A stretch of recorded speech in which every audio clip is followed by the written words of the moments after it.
All right, we're back in Hoover, Alabama. Yes, sir, live from the SEC Football Media Days here. It's part of the Capital One Orange Bowl Football Tour presented by Florida Prepaid College Board and brought to you in part by Panther and San Pedro. SEC Commissioner Greg Sankey, kind enough to join us now on the program. Commissioner, first of all, thank you for joining us once again. We appreciate your time. Obviously, this is one of those weeks. I don't know how you look at it. It's got to be a celebration to start off the season, right? I would imagine. I know you got to deal with some of the issues, but officially it's kicking off today. It is. I think we say unofficial kickoff, but you're right. There's excitement heading into this week. There's excitement that you've lived through the week, and a look forward to a season that I think is 50 days from today away. Someone told me that last night. That's not bad. Well, I guess there are a lot of different things to talk about, but one of them, obviously, is going to be discipline, and football coaches want to get their players on the field, and society wants to know what the discipline is going to be, and that's been one of the overriding themes here so far, right? It has, and my effort Monday was to deal with realities and not hide from the fact that I expected a very limited number of issues to receive a disproportionate amount of attention. Not that they shouldn't receive attention, but there's a lot of good happening, yet we've been in conversation over the last couple of years on misconduct issues around transfers. We have a policy in place to govern that specific area, but a lot of discussion about how you treat incoming freshmen if there were issues in their past. Or you could transfer it to change the conversation to drug testing, substance abuse, legal issues, all of which are to be dealt with at the campus level and have been for a period of time. Yet as the visibility of college football in particular and college sports generally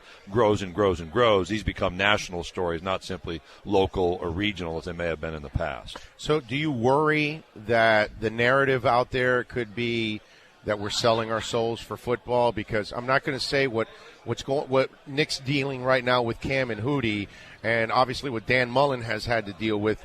I'm not saying it's the same thing as what happened in Penn State or in Baylor, but it's kind of like what's going on with the police now in the public eye, that all these things are coming up, and it's kind of building up the storyline, and it's kind of happening also to college football.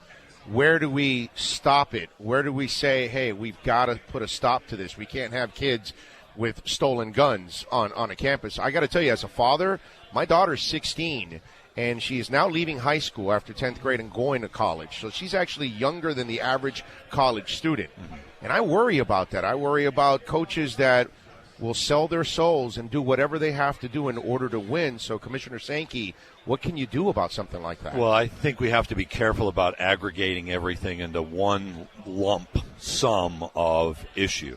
What we're talking about in issues beyond this conference are different than a couple really bad decisions by three individuals. If we look at the incoming freshmen or the two that you mentioned at Alabama, those were individual decisions.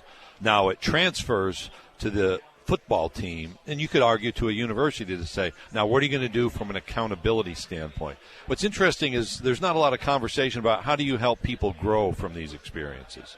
Do we just say, we're done, you can't, you won't, you don't? Or do we talk about a process that is part of growth in college of personal development? Now, the safety of students is paramount. Our universities need to be places that people can go, be educated, be comfortable. I've got a daughter in college now. I've got one who's a graduate, and you think of those things as a parent, and that's a responsibility that exists on each of our campuses to be fulfilled. And by the way, the fact that there's one or two football players that may have had misbehavior is not an isolated occurrence on the entirety of a university campus. Right. And that's where the university has responsibility for its students, regardless of what they do for extracurricular activities. Yeah, but when you look at what's going on with the video, you see him beating a girl, you see a stolen gun. I understand that we say we got to try to resurrect these young men and help them and guide them, but the bottom line is that's not reality. I work for CBS. If there's a video of me beating a woman, they're going to fire me on the spot. If I get arrested with a stolen gun, I'm going to get fired on the spot. So we are tolerating something in the football aspect that we don't tolerate in real life. Well, let's rewind that part of the tape to say, there are terms used. So there's a 5-second video of a young man. I mean, that's different than an adult. That factually is. That doesn't excuse his behavior. But the effort to understand is something that the university has to do. Now, you can rightly observe, hey, this is a 5-star football player. What happens? We haven't had a conversation about every other student enrolled on different campuses and who are they, because there are issues and matters present on campus. And there should be accountability. Absolutely there should be accountability. There are certain things that are not – I'm certainly not able to defend because I don't understand all of the facts or circumstances. And the expectation is our institutions provide that safe environment. And they also hold people accountable, and they also help them grow.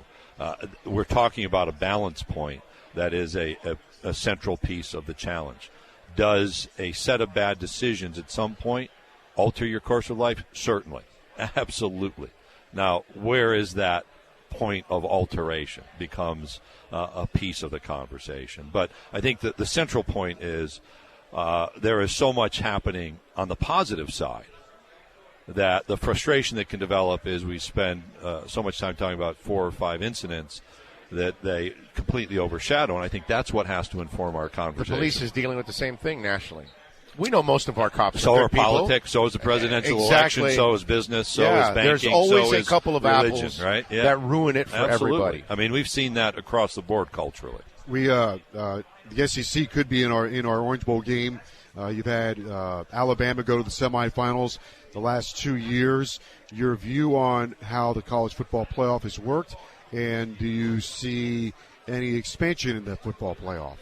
We've got 2 years. I think it's worked incredibly well. I have been commissioner for one of those years. I really like the outcome this year. I'm sure. Yes. Last year we got close, but not so much. I do think it's worked well. I have experience. I was a commissioner at a different level, 1AA at the time. We had 16 teams. That's now 24. There's always pressure to increase, but at what price, at what cost? There was a lot of give and take around the 4. We still have vibrant bowl games that exist beyond the playoff. I think we need to be sensitive to that.